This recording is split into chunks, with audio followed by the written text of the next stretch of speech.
Yes, we are studying the 7 signs of the Savior. They're called that in the Gospel of John. They all occur in chapters 2 through 11. And we are looking at each of those in turn. Now, last week we talked about the healing of the lame man by the pool in Jerusalem. And as we shift to chapter 6, we need to notice that there is a change of scene. We're no longer in Jerusalem with the hustle and bustle of the crowds there, the people who are gathered for the feast of the Jews, whatever one that was. We don't really know which one it was. But now we're out in the peaceful rural area of Galilee near the sea, near the shore of the sea. And Jesus has gone there with his disciples. The Gospel of Mark says that he went there after he had learned of the death of his cousin John the Baptist. And he seemed to just want to get away. He kind of wanted to retreat. And so he took the disciples and they went up to the area of Galilee and to the eastern shore of the Sea of Galilee. And there's no Sadducees there and there's no Pharisees around apparently. There's just a lot of common people. And there really are a lot of common people there. And they've gathered around to hear Jesus. Verse 2 says, a large crowd followed him because they saw the signs that he was doing on the sick. Now, we talked about this a couple of weeks ago, that there were people in Jerusalem who were attracted to Jesus because of the signs that he did. And that's all the faith that they had. It was the faith in those signs. They just wanted to see him do these miracles. They wanted to see him do these things. And here it is happening again in Galilee. People are drawn to him because of the signs they saw him doing on the sick. But Jesus didn't ignore those people, even though their faith is not what he wanted it to be. It's inadequate. It's not where it's placed where it ought to be. And he didn't ignore them, and he didn't withdraw from them, but he did withdraw a little way into some higher ground up on a mountain, John says. But the crowd followed him. They just couldn't stay away from him. And they wanted to see what he was going to do, and hopefully they wanted to hear what he was going to say as he taught about the kingdom of God.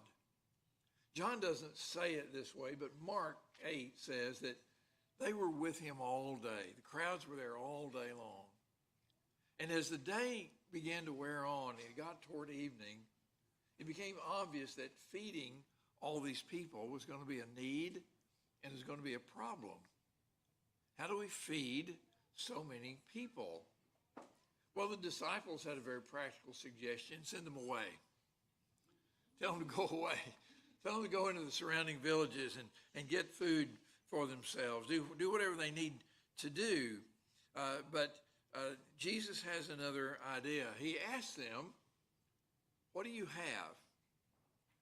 And it turned out they had 5 barley loaves and 2 fish. Some young boy had brought his lunch. Always amazes me in reading that he's the only one that thought to do that.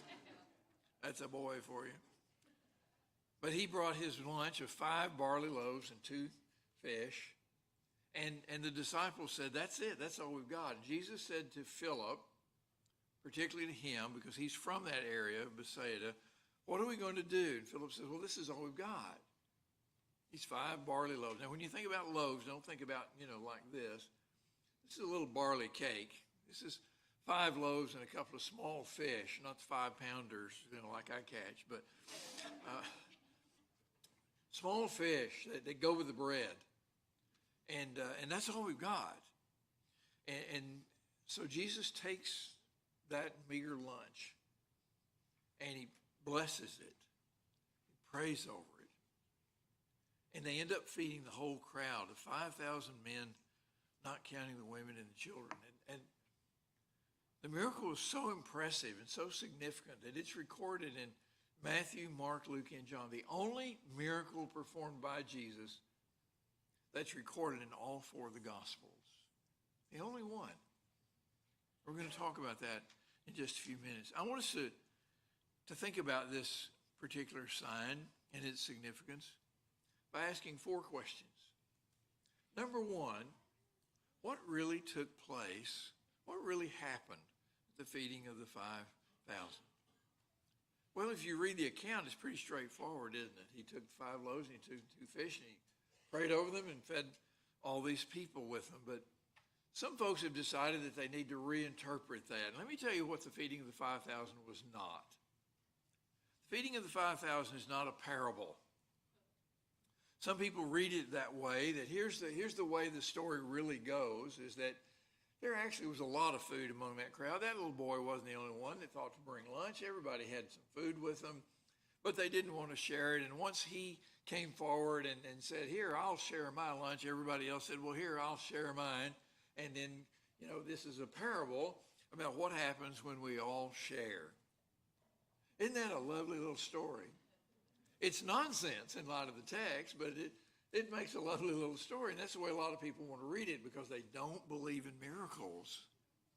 They don't believe that Jesus had the capacity, the power, the authority to bless 5 loaves and 2 fish and feed that massive crowd. So it's not a parable. It's also not a communion service. And you hear that and you say, oh, what? Communion service. That's how some people interpret this. They say that really this isn't about feeding an actual meal to all these people. This is about taking little bits of bread. He took those loaves and he broke them into little bitty pieces, and they scattered them out among the people, and they all ate, and it was a kind of communion service. Well, that's a little silly also in light of the text. Number one, there's no wine. Number two, the text doesn't say that. And number three, Jesus hadn't instituted the communion, the Lord's Supper, yet. So it wouldn't have had any meaning. It's totally out of context. Doesn't mean anything at all here. That's the links that some people go to because they don't believe in miracles. But if you believe in miracles, you have no problem at all believing in who Jesus is and that he was able to do this, that he was able to bless 5 loaves and 2 fish, or 1 loaf and 1 fish, or for that matter, no loaves and no fish, and feed 5,000 people. So it is actually what it presents itself to be. It is actually a miracle. In verse 5, Jesus asked Philip, where are we to get enough bread to feed all these people? And I imagine Philip felt a little bit put on the spot. Why are you asking me? What am I supposed to do with it? He didn't say that, but he says, well, I don't know. He said, 200 denarii would not buy enough bread for each person to just get a mouthful. The NIV says more than half a year's wages. That's about what 200 denarii would be. So if you had 6 months' pay of an ordinary laborer, you wouldn't be able to buy enough food to just give everybody a little taste, much less actually feed them. And so the only food they had available was this young boy's lunch, the 5 loaves and the 2 fish, a little bit of fish to go with the bread. And the point, I think, of Philip mentioning that is to say, listen, Jesus, this is hopeless. You've got this huge crowd here, and you've got these 5 little barley cakes, and you've got these 2 little fish, and what are they in the presence of so many? What are they? What is that? We have nothing to work with. We have nothing to use to feed these people. But when Jesus prayed over it, it turned out that it wasn't just enough. It was more than enough. They took up 12 baskets full of leftovers. 12 baskets full of leftovers. There was far more than enough. So much so that verse 14, the people said, this is indeed the prophet that is coming into the world. This has got to be the prophet. You think, well, what prophet? There have been a lot of prophets. And by the way, we're going to start talking about some of those tonight at 6. Hope you can be here. But what prophet are they talking about? They're talking about the prophet that Moses mentioned in Deuteronomy 18, verses 15 to 19. He said that God will raise up a prophet like me, and you are to listen to him. Somewhere down the road, somewhere in the future, God's going to raise up this prophet, and he's going to be a prophet like me, someone through whom God speaks, and you are to listen to that prophet. So there's going to be a second Moses. Now think about this. One of the things that they connected with Moses, of course, was being in the wilderness after the Exodus from Egypt, and they were fed manna, bread, in the wilderness. Something like where they are now. So here they are out in the wilderness area, if you will, around the Sea of Galilee, and here is this man who is taking a little bit of bread and a little bit of fish and feeding all this multitude of people. And it naturally comes to their minds what Moses said. And so they say, this is indeed the prophet who's coming into the world. Now, we don't know a lot about that prophet or what they thought about that prophet. Did they think that prophet was going to precede the coming of the Messiah? Or did they believe that prophet was the Messiah? Not quite sure what they meant by that, but they rightly recognize that God is at work here. They rightly recognize that in Jesus, something godlike is taking place. And verse 15 says that Jesus perceived that they were about to come and take him by force and make him be king. And you think, well, how do you make somebody be king? Well, it happened to Saul, didn't it? The first king of Israel. He didn't really want to be king, and they went and sought him out and found him among the baggage and said, you're going to be the king. And so he was. And so they thought, we'll do the same thing with Jesus. And because they were about to do that, he withdrew. But you can understand their motivation, can't you?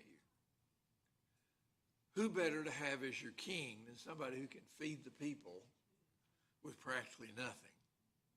Who better than to have as your king than someone who can provide bread, and especially as they're thinking about a king who would lead them in battle against the Romans, and a king who can not only raise that army and lead them in battle, but a king who can also feed that army and feed them this way. He's the ideal candidate. He's the ideal one to be the king. And so he withdrew to the mountain by himself. He just went away to get away from all that. They're not understanding who he is. They're seeing something of the truth as the sign points to his having come from God. But they're still hung up about this business of an earthly king and a second Moses and all that other kind of thing. And so they're not really seeing who he is. But in fact, what happened that day when he fed the 5,000 was that he fed the 5,000 with practically nothing. Second question, why is this miracle recorded in all four of the Gospels of the New Testament when all the others were not? Why this particular one? You know, if I had been doing this, and I'm so glad I wasn't, but if I had been putting all this together, I think I would have said all four of the Gospels need to record the raising of Lazarus. But what do I know? Because only one of them records the raising of Lazarus, and that's the Gospel of John. But that would seem to be even the more amazing miracle, but all four of them record this miracle instead. And I think the primary reason has to be the number of witnesses. Number of witnesses. You look at verse 14, it says, when the people saw the sign that he had done, then they said, surely this is the prophet who's coming into the world. There wasn't anything private about this. There wasn't anything secret about this. This is just done right out in front of this huge crowd of people, and they all see what's going on. And you might think, well, okay, but it's just lunch. He's just providing food for them on one occasion. But we need to stop and think about that. You know, the way you and I think about bread is that it's kind of a side dish, isn't it? Sort of an accompaniment to the real deal. We're going to have a meal of something else, but we're going to have some kind of bread with it. In Jesus' day, in this part of the world, bread was the meal. Bread was the food. When Jesus taught the disciples to pray, give us this day our daily bread, that's not just a figure of speech. It does represent all food, of course, but at the same time, that was the food that they knew. That was what they subsisted on, was the bread. And so it wasn't a side dish. It wasn't something that you use just so you can have a sandwich with something else. It was the meal. And so to give people bread, particularly poor people who are out in the wilderness, is to do what God did for the people of Israel. It's to provide them with that which they needed most. They needed bread. And so, like all the other signs in the Gospel of John, this sign points to Jesus as having come from God. This sign points to Jesus as being God in the flesh. Question number 3. What were the disciples supposed to learn from this? I want you to notice verses 4 and 5 of John 6. Jesus asked Philip, where are we to get enough bread to feed all these people? And John adds the little parenthetical note. He said this to test them because he himself knew what he was going to do. He knew what he was going to do about this, but he was testing them. And so he said, where do you think we can get enough food for all these people? How do you think we can solve this? How do we approach this particular problem here of providing food for such a vast number of people? What was the test? The test was to see if Philip and the others would rely on their own resources, or would they have faith that Jesus could take care of this? That's the test. They didn't pass it. They didn't pass it because their emphasis was on hopelessness, impossibility. They were so focused on impossibility, as Philip's question shows. Where are we to get enough bread for all these people? Even 200 denarii would not buy enough food for everybody to get just a bite, for everybody to get just a little bit. They are so focused on the impossibility of the situation that they fail to focus on Christ's possibility. So focused on impossibility, they didn't even think about possibility. They didn't think about what he might do to change this. They're not asking for a solution. They're stating the impossibility. We've only got these 5 barley loaves and these 2 fish. That's it. That's all we've got. And so the situation is hopeless. In Mark chapter 8, verses 14 to 21, Jesus told the disciples to beware of the leaven of the Pharisees and of Herod. And this happened after the feeding of the 5,000 and after another episode of feeding 4,000. And they're in a boat together out on the sea, and he says, beware the leaven of the Pharisees and the leaven of Herod. And verse 16 says, they began discussing with one another the fact that they had no bread. You see, Jesus is speaking on a figurative level about the teaching of Herod and the teaching of the Pharisees, and they're looking at one another and thinking, uh-oh, he's upset because we didn't pack lunch. And so they're discussing that among themselves. And Jesus, aware of this, said to them, why are you discussing the fact that you have no bread? Do you not yet perceive or understand? Are your hearts hardened? Having eyes, do you not see? And having ears, do you not hear? And do you not remember? When I broke the 5 loaves for the 5,000, how many baskets full of broken pieces did you take up? They said to him, 12.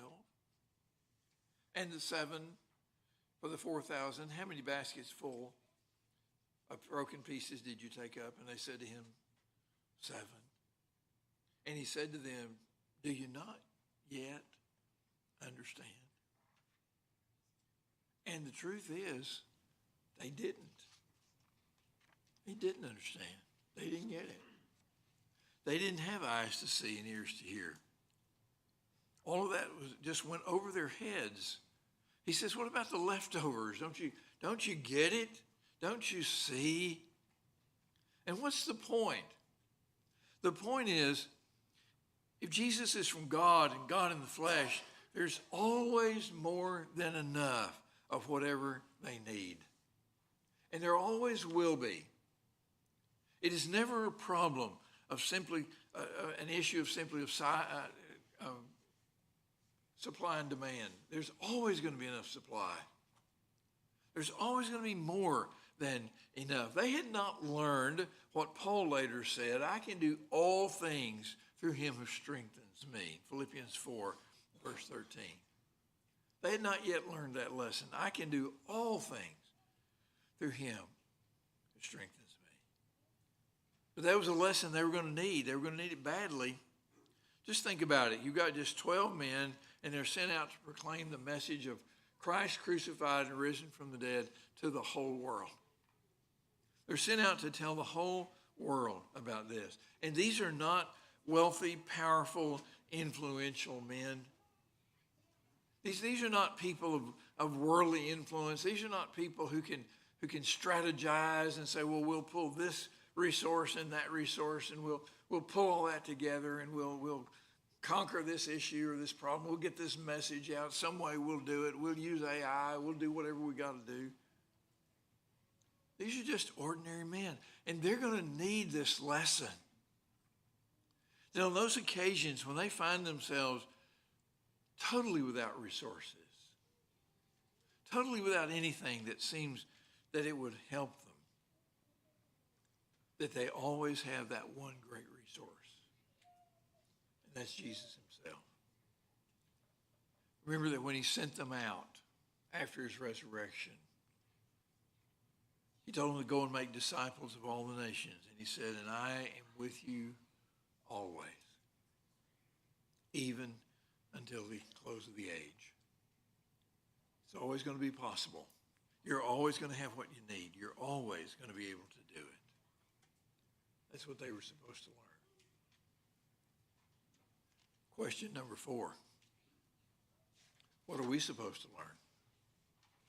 What are we supposed to learn today from this? What are we supposed to learn as a church? I think, first of all, we're supposed to learn the same lesson as the apostles, that with Christ, whatever we have is always going to be more than enough to get done what he wants done. Paul says in Ephesians 3 and verse 20 that God is able to do far more abundantly than all that we can ask or think. And I wonder sometimes if we really believe that.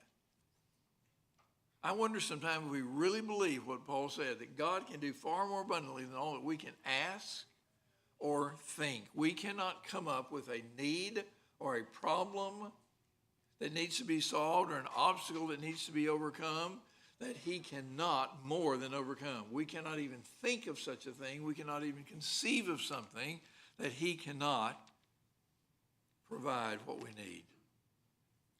Too often we look at our resources and we let our resources define our actions. Churches do that all the time. We look at our resources and we say, okay, this is what we've got, so this is what we can do. What's missing? God. God is missing from that picture. God is missing when we have those discussions. God is missing when we think that way. God is missing when we say, these are the only resources we've got, so this is all we can do. That's it. Can't do any more than that. No wonder we haven't evangelized the world. No wonder we have so many problems going on around us and we have no idea how to address them. Because we haven't even begun to think about the resources of God. We just think about our own resources. We're thinking of our limitations when we should be thinking about his strength. Not the other way around, that we're thinking about limitations. We need to be thinking about his strength and his power that he provides, and thinking about things like the feeding of the 5,000. We need to bring whatever it is that we are and whatever it is that we have and lay it at his feet, and he will bless it, and it will be enough. It will be more than enough. Paul told the Philippians in Philippians chapter 4, he said, I'm thankful that you have revived your concern for me. Not that I complain of want. I'm not complaining about being in need, but I'm grateful to you for the gift that you sent me. He's there in prison. If somebody didn't help support you while you were there in prison, you could just die of starvation. The Romans didn't care. And Paul said, I'm thankful that you have revived your concern for me. And he says, and my God will supply every need of yours through his riches in Christ Jesus. He'll supply every need of yours. Every need that the Philippian church had would be met. Whatever they sent to Paul, God would still meet their needs. Whatever they sacrificed, God would still meet their needs. There would be more than enough. Think back about how the people of Israel got into the land, their promised land after the Exodus. You know, here they are with Jesus out in near the Sea of Galilee, out in the wilderness area, and there's bread being served, and they're thinking back to that time, that Exodus and that wilderness period, and God showered the bread upon them in the form of the manna. And then you remember he was leading them all the time toward a promised land. Remember how they took possession of that land? You say, well, they fought for it. Yes, they did fight for it, but that's not how they got it. They got it because God fought for them. They got it because he said, I will drive out the nations that are there who oppose you. I will overcome your enemies for you. I will give you that land. That's why it's called the promised land, not called the earned land. That's why it's called the promised land. I will give you that land. I will drive those nations out before you, and you will have that land that I have promised you. So many times they were outnumbered. So many times they could have, from a human point of view, been defeated. But so many times they were not. They just needed to trust in God. They just needed to trust in God. As churches, we need to stop asking the questions about what can we do, what can we afford, what do we have in the way of facilities, what do we have in the way of money, what do we have in the way of people, what do we have in the way of resources, and just start asking, what do we have in the way of God? What kind of God do we serve? And what does he want us to do? That's all we need to know. What do we believe that he wants us to do? And then have every confidence that he will make us able to do it. So that's what we need to learn as church. What about as individual disciples? What do I need to learn from the feeding of the 5,000? What do you need to learn? We don't very often put ourselves in this picture, do we? You know, we always think, well, there's all those people, 5,000, 10,000 people out there having a little bit of bread and a little bit of fish. I think I'll go to Taco Bell, thank you. You know, we don't put ourselves in that picture. We need to. We need to put ourselves in that picture and realize that God will supply our needs individually, and he does. This past week, I was talking to my friend Mike McAllister. Linda and I have known Mike and Charmaine, his wife, since its college days, which was at least 5 years ago. And we knew them before they were married, and we were first married, and all that kind of thing. And Mike has been preaching. We lost touch with him for years, but Mike spent all those years preaching. And we were talking about that, talking about the fact that we spent all those years preaching. And Mike and I were talking about the fact that when we were so young and first starting out trying to preach the gospel, how limited we were. And I mentioned to Mike, I said, you know, I really regret that as I think back on it, about how ignorant I was and I still am, but how ignorant I was then, and how little I knew and how little I understood and what a poor job I did. And he said, wait a minute. He said, God has always worked through flawed people. God has always worked through flawed people. He used you. He will use other flawed people to do his will. We are enough. We are enough. Doesn't mean we shouldn't be better if we can be. But whatever we are enough. Peter and John are described in the book of Acts as uneducated common men. They didn't have any training. They had no theological background. They were ordinary people. They were fishermen. And yet they become people who help to turn the world upside down through the gospel of Jesus. None of the apostles were outstanding in the ways that the world considers noteworthy, but just look what God did with them. Just look what God did with them. Anytime you're struggling to do what you think you need to do, ask yourself this question. Is it because you're focusing on what you lack instead of focusing on what God can supply? Are you struggling spiritually because you're focusing on what you don't have instead of on what he does have and what he can and will do for you? Is it perhaps because you haven't laid all your resources at his feet and asked him to make them enough for whatever the need may